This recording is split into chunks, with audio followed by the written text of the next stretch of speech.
Welcome back to another edition of the Disney Dish podcast with Jim Hill. It's me, Len Testa, and this is our show for the week of March 16th, 2020. On the show today, news, listener questions, and in our main segment, Jim tells us the story of Disney's first water coaster, the Crushing Gusher, at Walt Disney World's Typhoon Lagoon. Let's get started by bringing in the man whose next apocalypse movie script will have fewer scenes with zombies and more fighting old people for toilet paper at Costco.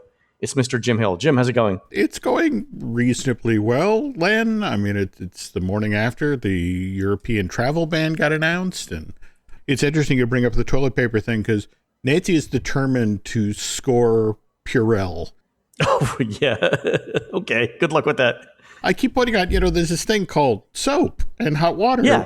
Yeah, it's absolutely fine. The thing I'm waiting for after this, because everyone's going crazy for the hand sanitizers and everyone's washing their hands, I'm waiting for the epidemic of dry skin after this, because I think the lotion people have an opportunity that's being missed. There was a quote earlier this week from Rahm Emanuel, who, this was during his time in the Obama White House, but basically what he said is, you shouldn't allow a good crisis to go to waste. Yeah, never let a crisis go to waste. It's true. There you go. So. All right, Jim, let's do a quick shout out to subscribers over at disneydish.bandcamp.com. Thanks to new subscribers Brian P., Bill O., and our own statistician, Steve Bloom, plus longtime subscribers M. Paria, Amy, the pediatrician, and Jen S. Jim, these folks are the stunt performers over at Splash Mountain. Anytime Brer Rabbit doesn't hop, anytime Brer Bear's butt doesn't shake, or the jumping water effects need a bit more jump, these are the folks literally pulling the strings to make those effects work in our happy place. All right, Jim, let's do the news. Quick COVID-19 update. We're recording this on Thursday morning, so the 12th. The parks are still operating normally. I will say that there are lots of hand washing stations and hand sanitizers out now. These are the touchless ones too. So if you've ever run a race at Disney or a major race anywhere, you've seen the ones that look like giant plastic water fountains with a foot-operated pump for the water. Disney's got those going out everywhere. And again, lots of hand sanitizers all around the parks. They're definitely doing what they can to help out there.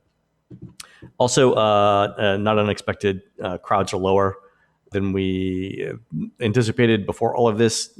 This week, the week of the 9th. Sorry, last week, the week of the 9th. This week, the week of the 16th are supposed to be the two peak weeks for spring break season. Obviously, there's crowds are lower.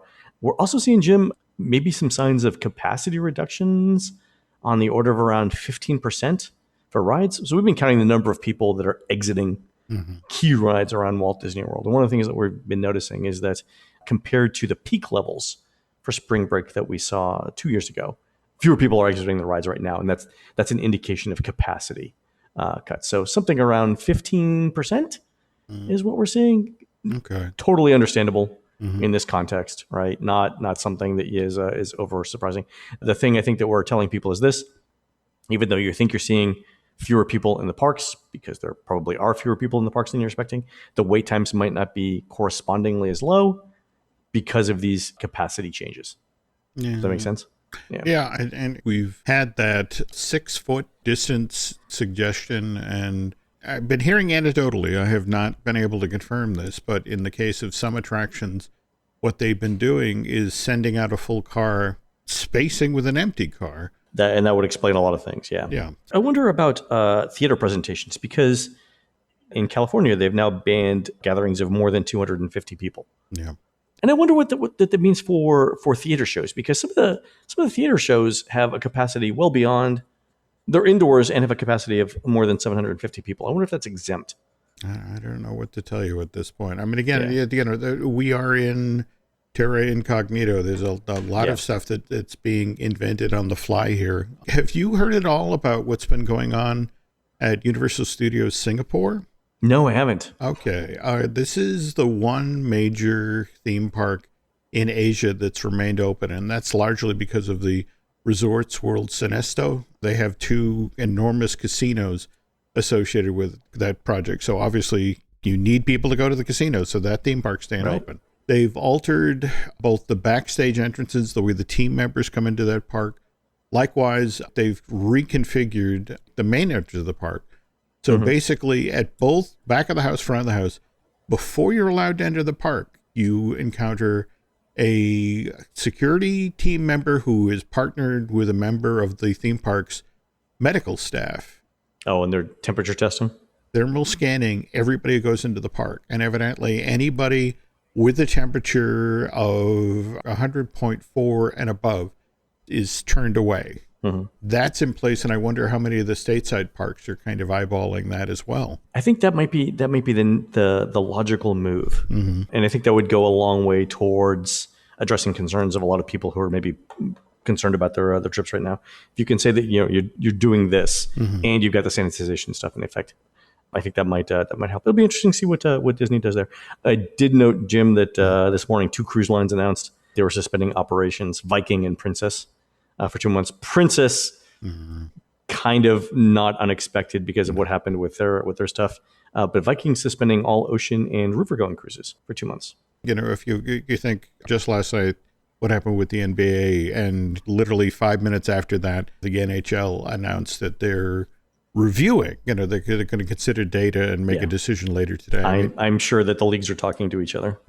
Yeah, and I think the baseball's talking about playing games without audiences in April. Yeah, we'll see. I mean, April's still 2 weeks and change away. Yeah. And speaking of April, though, it's worth noting that just last night, Tokyo Disneyland Resorts, the 2 parks, that's right. They pushed off their opening of lands, right? Remember, they were shut down on February 29th. We were supposed to reopen on March 15th. And last night, they announced that they were pushing off the reopening of the park to early April, and the cascade effect that caused, that I guess April 15th was when the new Beauty and the Beast land was supposed to open, and now that's pushed off to mid-May. And I have to tell you, my daughter, who deliberately bought a plane ticket to be in Japan from May 1st to the 11th, isn't a happy camper. Right. Yeah, but she understands. Actually, we were sending Guy Selga was going, actually, for it as well. So that's put off, too. Ella should call Guy. I will suggest that. I mean, I'm still going to the parks, right? And I've checked with our employees whose job is to be in the parks every day. And I've said, if you're don't feel comfortable going, don't go. We'll find something else for you to do. Everyone's taken, appropriate precautions and stuff. Personally, I think it's important to show people that Disney's doing everything possible to keep the park safe. And I think right now, especially, we're going through the same feelings of uncertainty that we did during the financial crisis and after 9/11, where everyone was just trying to figure out what's going on and put things in context. We're in the, if you will, the fear cycle of this thing. Yeah. But I think, as travel professionals, right, it's important for us to reassure people by showing them as much day-to-day normalcy, as we can. Like no matter what's going on in the world outside, I'm still gonna fight people to get in line for the Peter Pan float in Fantasyland, which is delicious. And I'm still going to tell you, for the love of God, that the studios needs better restaurants. That's not going to change, right? Regardless of what's going on in the outside world. Some things, Jim, are constants, universal constants. Okay. Speaking of bad timing, Jim, Universal's opening a hotel this week. The Universal Endless Summer Resort Dockside Inn and Suites. This is the second half of their Endless Summer Resort. I think I talked last year about the first half, which was the Surfside Inn and Suites when it opened, I think back in, is it June? Yeah, that sounds about right. Just to clarify here, though, this is phase 1 of Dockside? Phase 1 of the opening, right. Yeah, so Dockside has 937 standard guest rooms and more than 1,100 two-bedroom suites. The standard rooms sleep 4. The two-bedroom suites sleep 6. Jim, but what's the phased opening? What part of it is opening? Do you know? It's basically all the same complex. The difference is, again, this is the larger chunk. So they're shooting for full opening come September. But again, obviously, the situation has changed. That we could be kind of revisiting the whole Pop Century situation for a bit. Speaking of Pop Century, I love Universal's value resorts. I think Universal does a great job on these value resorts. And when I stayed last year at Endless Summer at Surfside, I stayed in one of the two-bedroom rooms. And again, I think I said it's not as big as a Disney family suite. So the Universal's two-bedroom suites are around 440 square feet. They have a kitchenette. There's a picnic-style table. There's a microwave. There is also one bathroom. And I think I said before too, 2 bedrooms is kind of a misnomer. It's one main room with 2 beds, and then there's a separate bedroom with another. It's about 65 to 80 square feet smaller than Disney's Family Suites, also the one less bathroom. However, as of now, the pricing is anywhere from about $150 to about $250 cheaper per night. So a couple of nights of that pays for a lot of park admission. My big concern with Surfside when I was there was I wasn't sure whether the on-site dining was going to be large enough to handle peak crowds. The dining area at Surfside was kind of small. Now, the interesting thing will be, I think Dockside opens tomorrow after this podcast goes out. We see how much of the dining is open at Dockside, and so we'll have that report the following next week on for the show for the 23rd. Well, my understanding was that it was going to be fairly sizable, recognizing sort of the pulse issue, to the effect of you defeat all those folks for breakfast, and then them that came back for everyone's dinner. going to be in the parks for lunch, right? And then everyone's going to come back for dinner. Yeah. So, yeah, we'll see. Jim, speaking of things that are opening, Disney set the opening date for Avengers Campus, right? And had a little bit more information about those attractions. Before we get started on this, though, Jim, I wanted to do a special shout out to our listener, Ellie Del Sol, who's 9 years old. Ellie's family is planning a trip out to California for the opening of Avengers Campus this summer, Jim. So what can you tell Ellie and her family? Bring money. I think that was the big reveal. I don't know that Ellie's paying. Is she? Oh, is she? Geez. That's got to be quite a paper route.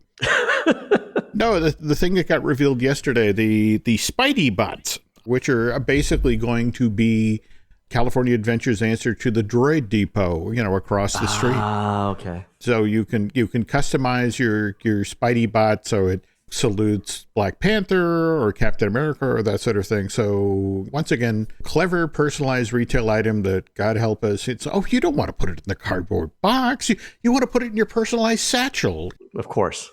What else is going on there? So they got Spider-Man ride, right? We've been talking about this for a while. Yes, it has 3D glasses, but when you go to Thwip, so to speak, when you're helping Spidey capture all of these spider bots who have broken out of the facility and are roaming through the city, you are just literally flicking your hand, and from what you see on screen, a string of webbing shoots out. And so it's, you're having the Spider-Man experience. And speaking of authentic, Tom Holland is in fact coming back and shooting film sequences and voicing the attraction. So, we get our modern generation Spider-Man in the ride. But beyond that, whether it's the Pim's Kitchen with its new fun oversized food, or for that matter, shawarma. They're going to have a restaurant that serves shawarma. Oh, really? Shawarma? Yeah. I'm all for doner kebab in the parks. I was almost embarrassed that was more exciting to me. Just always loved that scene at the end of the original Avengers. They're sitting around a kebab place. Yeah, well, that's the thing. I mean, they're all beaten up from having, fought, off the attack on New York, and just sitting around the table, just noshing on shawarma. So now you get to do that. All of the character encounters that are now sort of scattered around Hollywoodland are being recentered back. I mean, we get meet and greets with Ant-Man and the Wasp, Black Widow, Black Panther, Thor, all of the Guardians of the Galaxy characters, Captain America and Captain Marvel. So that side of the park is going to get really quiet really fast because the Marvel center of gravity shifts into the Avengers campus. When does the Black Widow movie come out? That comes out May 1st, though we were just talking about that over on the Marvelous Disney podcast. And basically, Disney just does not have the option of doing for example, Sony did last week with No Time to Die. They pushed off the release date of Bond 25 from that was supposed fall, it's opening here in the States November 25th now, and likewise Columbia Pictures just yesterday announced that their Peter Rabbit sequel, which was it's supposed to open just before Easter, has now been pushed off to August 7th, whereas Disney has between now and Christmas locked in, between the 20th century, the Pixar films, the Walt Disney Animation Studios stuff. Right.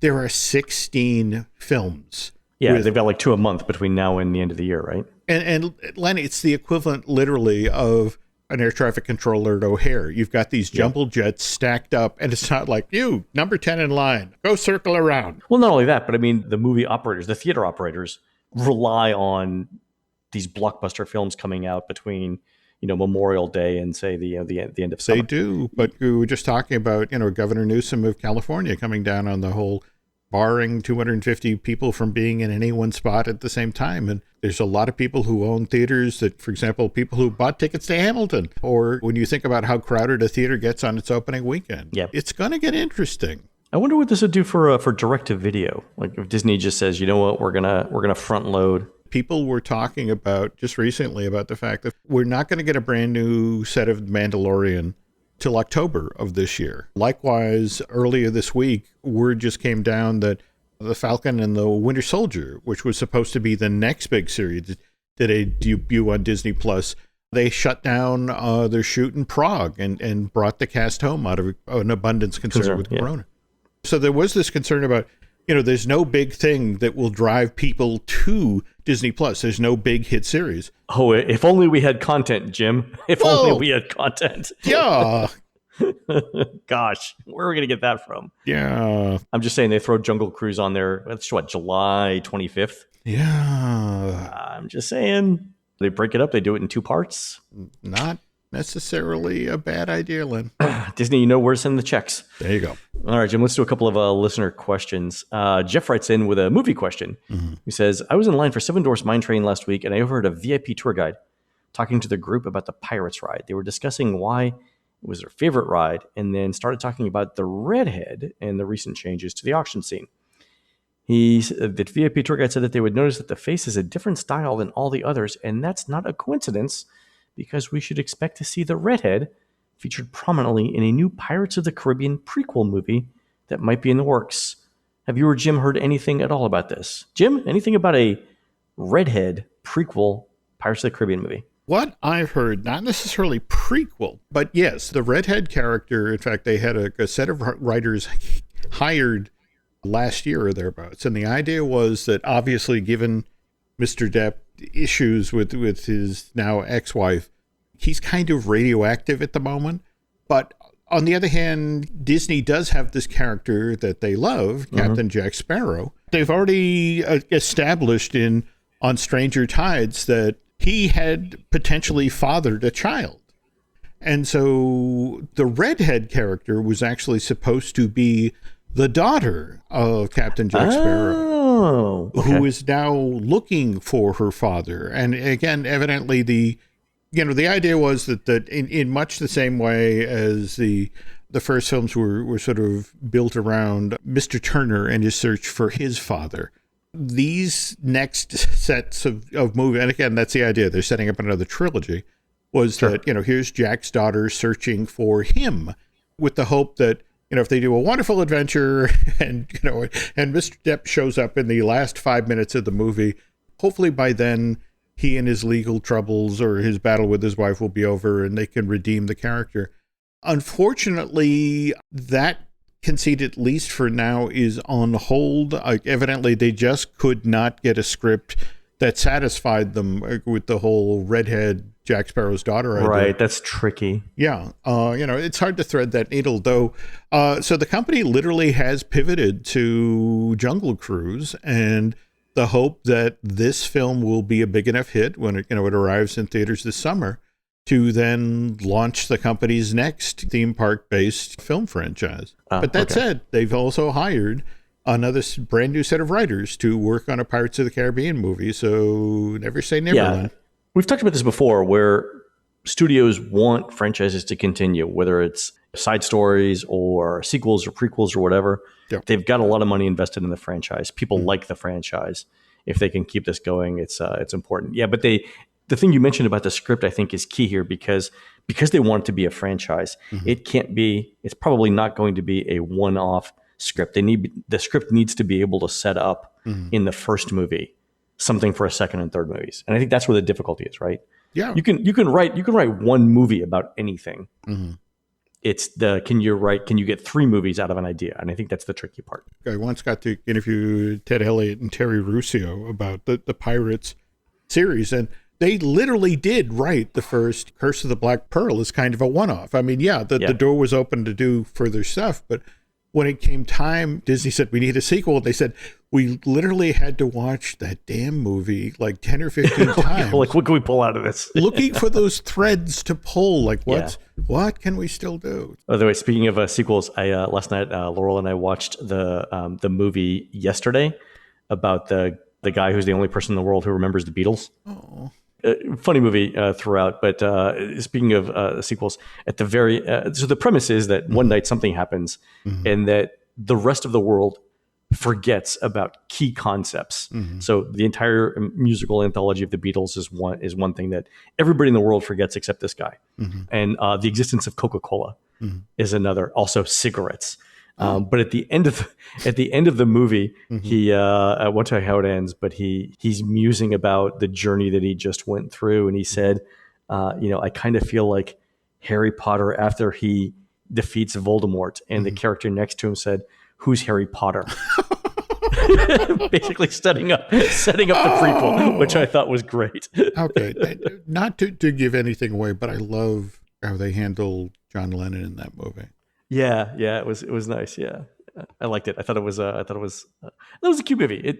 Things could have been better, a little bit better on it, but overall, it was very entertaining. It was a nice light movie to watch, and of course, you can't beat the soundtrack, right? Oh, no. I had this discussion a couple months ago after the movie came out, and the question was, like, how many great songs does a band need for you to consider the band itself to be great? Right. So like Prince, we could all probably name 6 or 7, fantastic Prince songs. Prince is a genius, no doubt. The Beatles, right? I think we off the top of our head, we named 30 songs that easily. The rule was, if the song came on the radio, would you turn it off or would you go to another station? And I could name like 30 Beatles songs off the top of my head that I wouldn't change the channel for. Same thing with me for Van Halen, my favorite band. I could name 30 songs that I would listen to. Although I think I actually had more Beatles songs that I liked than Van Halen songs, which is speaking of Beatles, though, did you see the announcement at the shareholders meeting that the Peter Jackson documentary about the Beatles, Disney's releasing that? No, fantastic. Again, the soundtrack's going to be amazing on it, right? Yeah, well, there are those of us who were still never quite got over that Sony ImageWorks project, when they were going to redo Yellow Submarine as one of those 3D performance capture movies. They should skip the 3D, just give everyone acid and let them watch the movie. Everyone drop a little bit of LSD on the popcorn. Go watch Yellow Submarine. I think, by the way, that's what the Beatles intended, so not entirely off base on that comment. Okay. Remember, that's our new sponsored segment, Leonard Tester's Parenting Tips. Exactly. Okay. Exactly. All right, back onto the listener question, Jim. Eddie Ginsberg shares through Twitter, tell people not to try and get a Rise of the Resistance boarding group from inside the Mickey ride building. The cell reception is horrible. So this is the new Mickey and Minnie's Runaway Railway. Don't try and get a Board of the Resistance boarding group in there. Cell reception is horrible. Nearly cost me my chance to ride. I've actually tried this, though. The Wi-Fi is pretty decent inside the building. So if you can't get good cell phone reception, Wi-Fi still an option. Was there any particular area within the queue that had better Wi-Fi, or just? It's a relatively short queue. It looks a lot like the Great Movie Ride on the inside still. The queue is definitely shorter. I don't think it would be as much of a problem with Wi-Fi.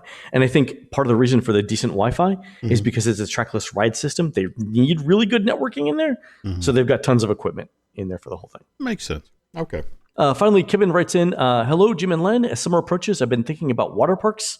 A few years ago, Universal opened Volcano Bay. Has Disney felt any pressure from the opening of Volcano Bay? For example, are they considering any major expansions for Blizzard Beach or Typhoon Lagoon? I'd love to hear any rumors about their water parks. Thanks. So we're actually going to do an entire thing about this right after the commercial break, Jim. But do you want to promo this real quick? We're going in depth on Crush and Gusher, folks. So hang in there. Before we do, I wanted to do a quick shout out to the folks who produced the movie The Further Adventures of Walt's Frozen Head. I think we've talked about this on the show before, but it was a movie where the idea was that Walt's head really was frozen and stuck underneath the Magic Kingdom. Somebody finds it and hilarity ensues. Anyway, these folks have a new podcast out called World of Tomorrow. The idea being that there's this city of tomorrow in Central Florida that is a technotopia of mysteries and murder. It's a podcast. Go out and look for it. It's called The World of Tomorrow. Find it on iTunes or wherever you get your normal podcasts. All right, folks, we're going to take a quick commercial break. When we come back, the history of Crush and Gusher at Typhoon Lagoon. We'll be right back. Breathe deep. Imagine your legs more limber in Duluth Trading Double Flex Denim. Envision euphorically squatting for that can of suds, bending for your toolbox in a state of bliss, lunging for your laser level on a whole new level. Relax and allow the flex to fill you with ability. Find your inner flex in Double Flex Denim only at Duluth Trading.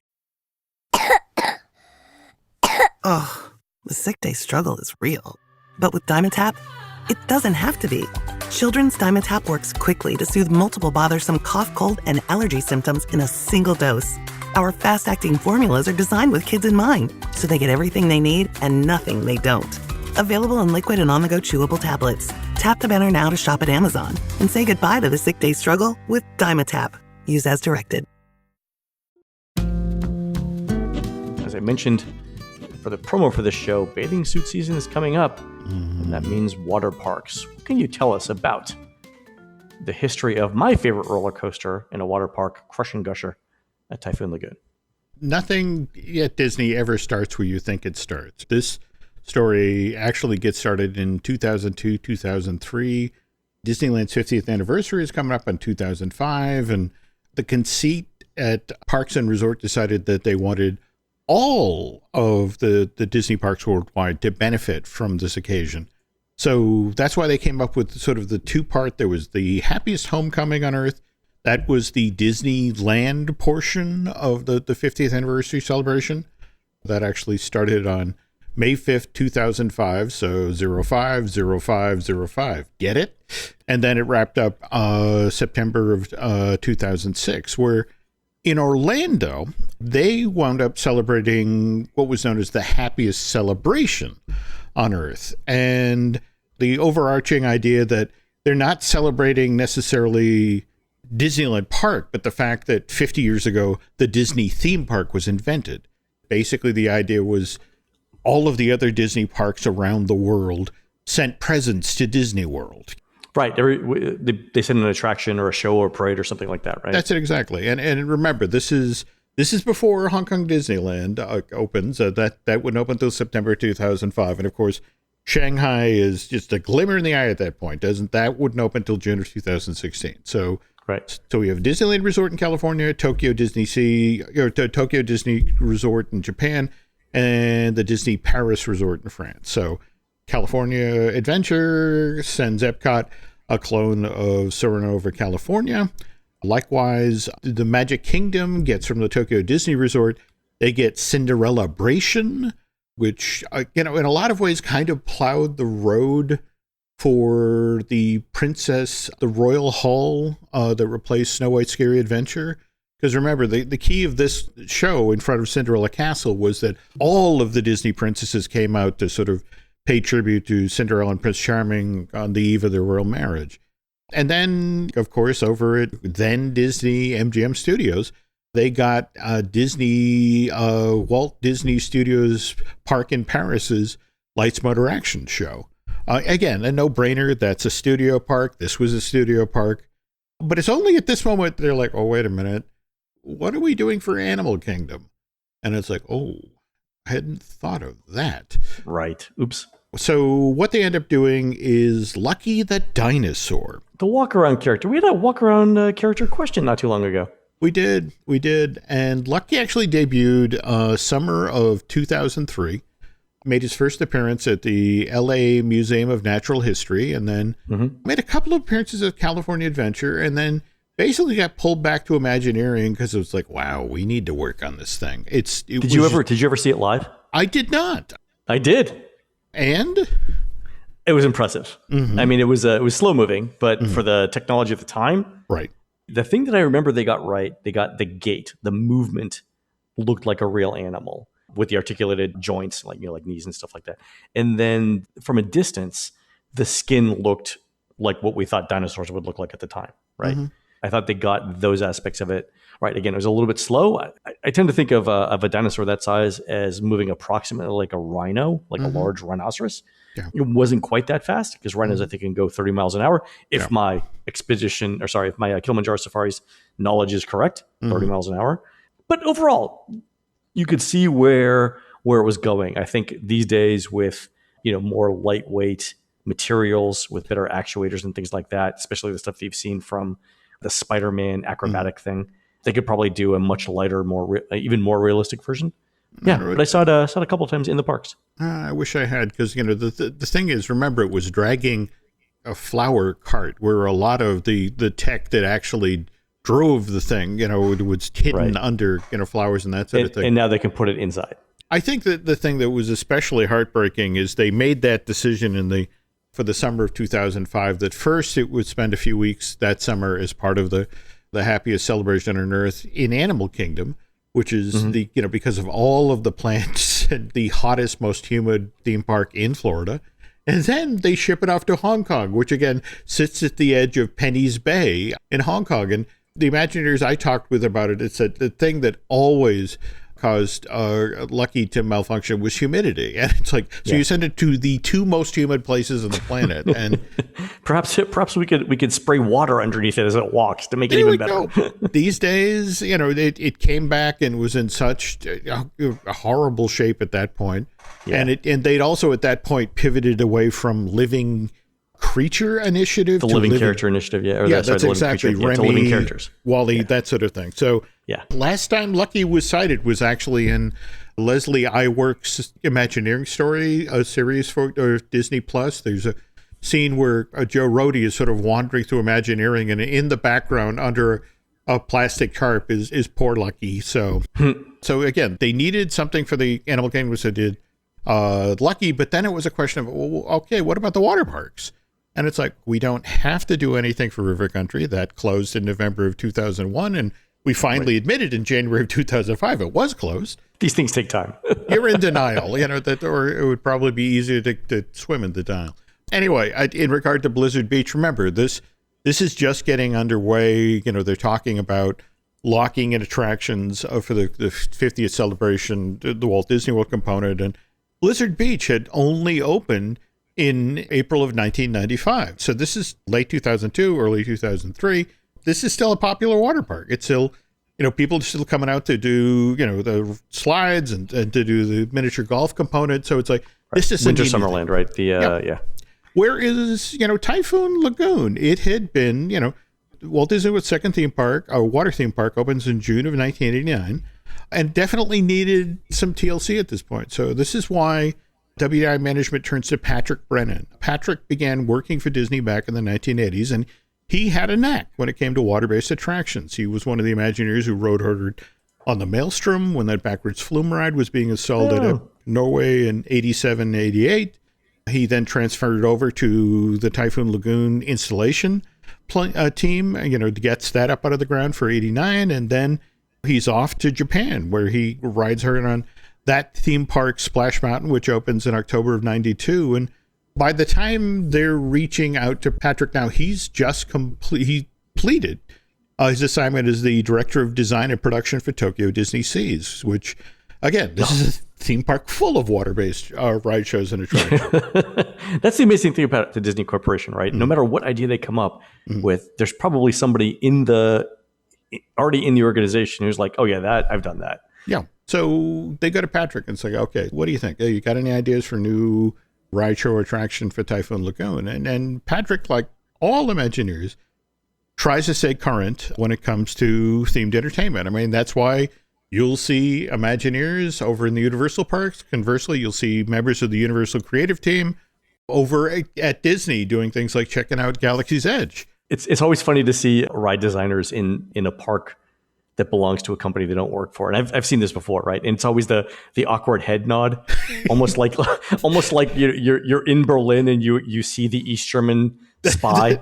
That's right. Dude, I know what you're doing, but we're not going to say anything right now, right? It's just head nod in the park, keep walking. Keep walking. Well, Patrick had been for years keeping an eye on what was going on at Schlitterbahn Water Park, which is in New Braunfels, Texas. Are you aware of the Schlitterbahn parks, or?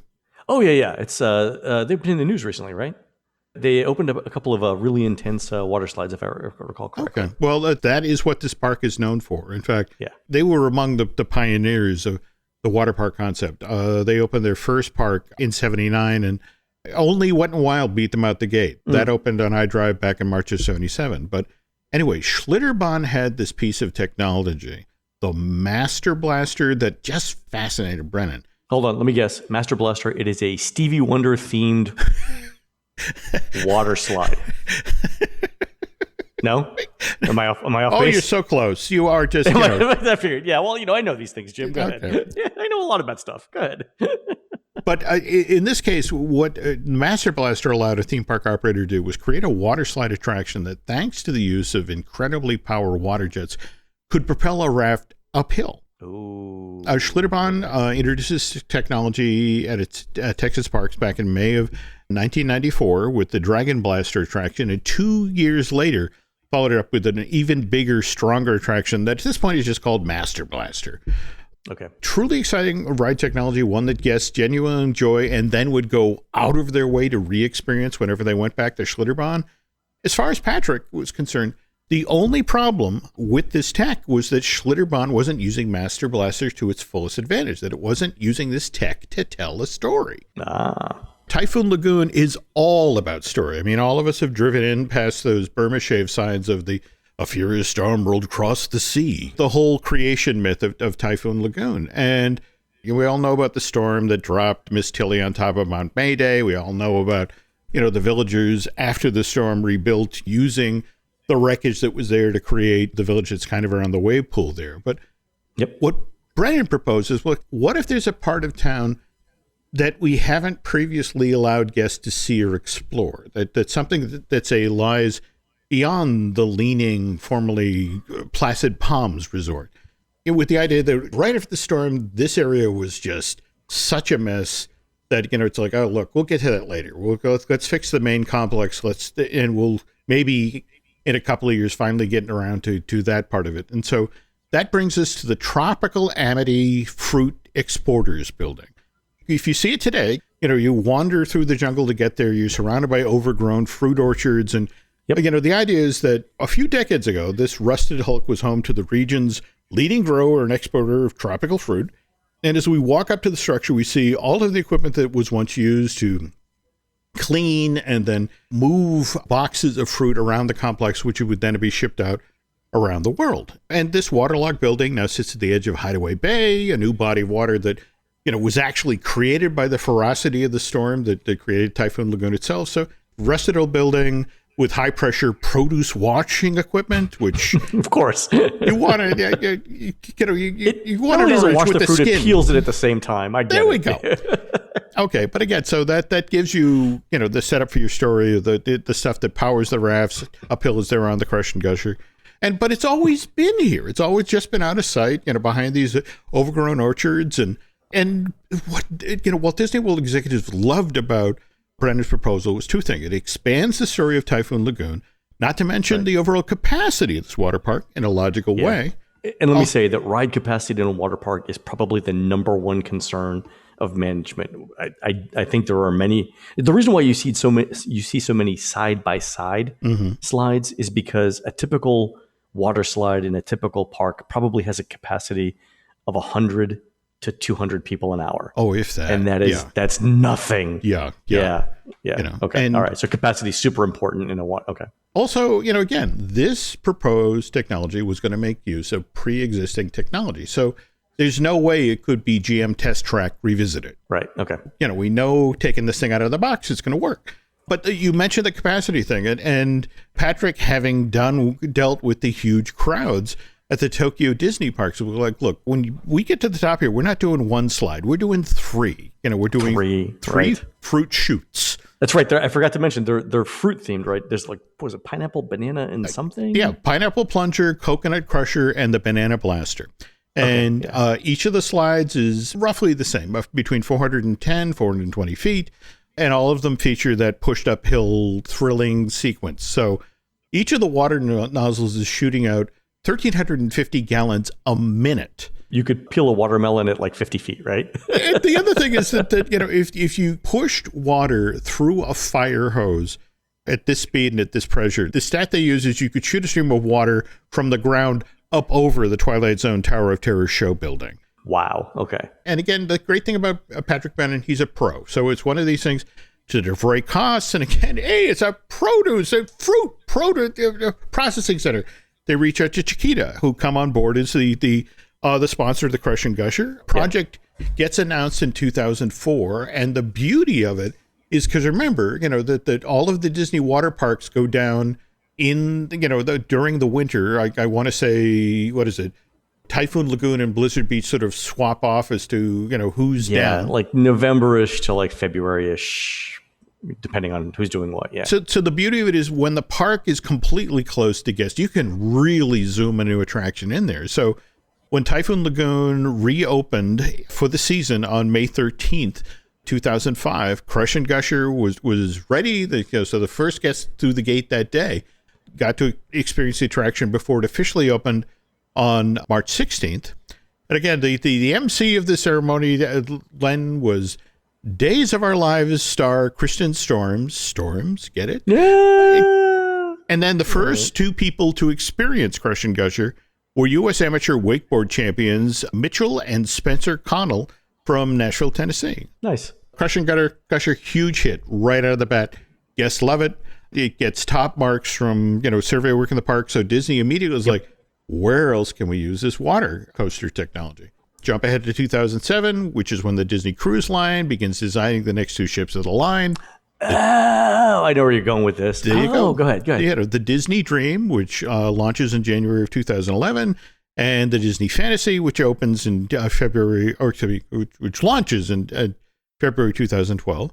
And of course, what's a much advertised special feature of both of these boats? The Aqueduct. Right. Oh, I never put those two together until now. Yeah. Oh, great story. But the interesting thing, though, is that, when we talk about the Aqueduct, you're not in a situation where you can do 3 slides. You barely have room for the one.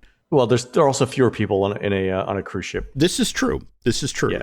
Although there are still lines, like on a nice warm day, like around 11 o'clock or so, there are still lines for the Aqueduct. You think about everything that got created for Walt Disney World's happiest celebration on Earth. Okay, we still have the Soaring Theater in place. In fact, May of 2016 actually expanded, but we can no longer see the Soaring Over California ride film. We've got Soaring Over the World. Lucky the Dinosaurs under a tarp at 1401 Flower Street. Cinderellabration ended on September 16th, 2006. And of course, Lights Motor Action got pulled down April 2016 to make way for Star Wars Galaxy's Edge. So again, of all those, the only ride show attraction that was deliberately built for Disney World's happiest celebration on Earth that's still with us is Crush and Gusher. That's a great story, Jim. So I try. We learned something about ourselves, each other, water parks. If you really want to peel a watermelon from 30 yards away. Yeah, just go into Typhoon Lagoon after the park closes. Flip a couple of switches. There you go. Wow, good story, Jim. Really good. All right, folks, that's going to do it for the Disney Dish today. Please head on over to disneydish.bandcamp.com, where you'll find exclusive shows never before heard on iTunes. There's a new exclusive episode out that you won't hear on iTunes about how Disney used to train cast members to be characters like Mickey Mouse. And you can find more of Jim at jimhillmedia.com and more of me at touringplans.com. On next week's show, Jim tells us what Disney's thinking about the future of the Muppets. And we'll have another exclusive Bandcamp show for subscribers about Walt Disney World's never-built residential community. We're produced fabulously by Aaron Adams, who's representing Clan Adams in the jousting tournament at next weekend's New Mexico Renaissance Celtic Festival in beautiful downtown Albuquerque. While Aaron's doing that, please go into iTunes and rate our show and tell us what you'd like to hear next. For Jim, this is Len. We will see you on the next show.